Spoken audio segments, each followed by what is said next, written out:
Greetings, ladies and gentlemen, and welcome back to another Trek Collector 5-minute review with the Star Trek, the official Starship Collection, Cardassian Weapons Platform Special Issue. So this is one of the online exclusives to Eaglemoss.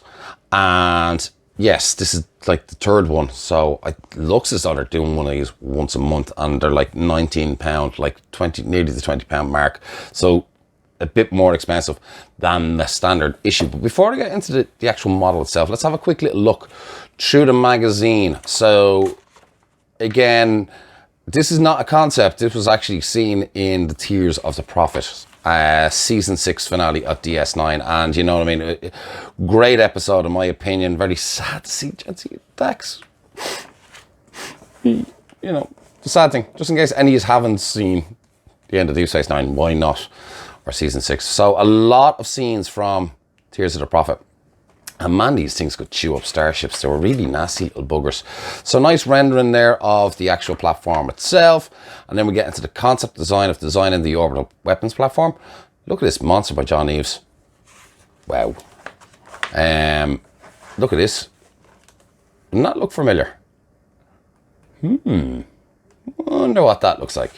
Not gonna say. I'm sure anyone that opens that and looks at that, they'll know exactly what I'm referring to. Arming Deep Space Nine. So some concept work in here of putting in the platform. So obviously, initially when the station was designed, like how do you know, they're arming the ship. So I think it's like kind of half in reference to episode 1 of Deep Space Nine, where they're pretending that the Federation equipped the Deep Space Nine, and they didn't.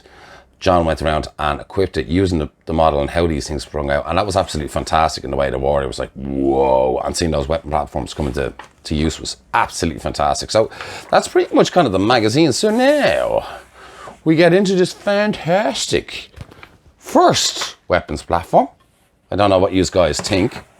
Doing the weapon platform, I think it's kind of like a cool, funky addition. So I've got a little scales now just to weigh these up. So let's see, we'll go with I think grams would probably be the best thing for everyone, and we'll put it on the scales, and she weighs in there at 105 grams. So a nice little hefty piece of metal there for us guys. And then I think I changed the units there. We'll get her there with the stand, and that's 167 grams. And you know, I've been thinking of using the scales for a long time with these models. Just it kind of gives you, bear in mind what you are kind of getting, and they did up the price in these. So let's get in close and think. So this is fairly hefty. A little bit of plasticky here, but there's solid weight in this, and the detail is really crisp and sharp. It's an interesting one for them to do. I'm wondering how well this goes.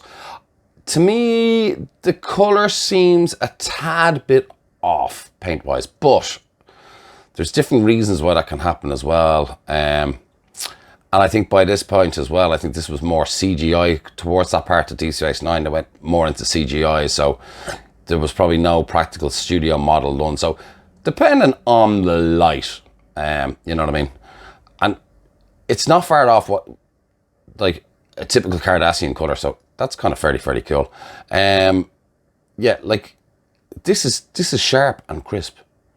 Have a little look-see in here, but these things were vicious. Like, they were tearing up Excelsior class starships, Vorcha class Klingon ships, even Mil the Romulan warbird in there.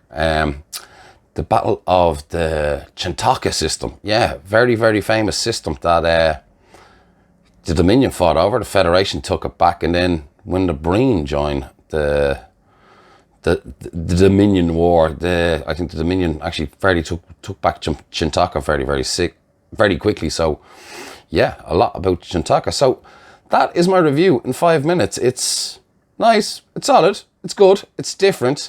Yeah, I like it.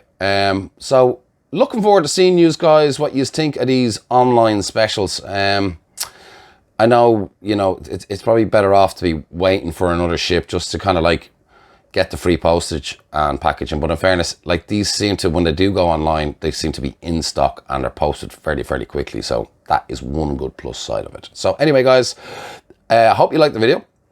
If you haven't, please subscribe, and see you on the next one. Take care, folks.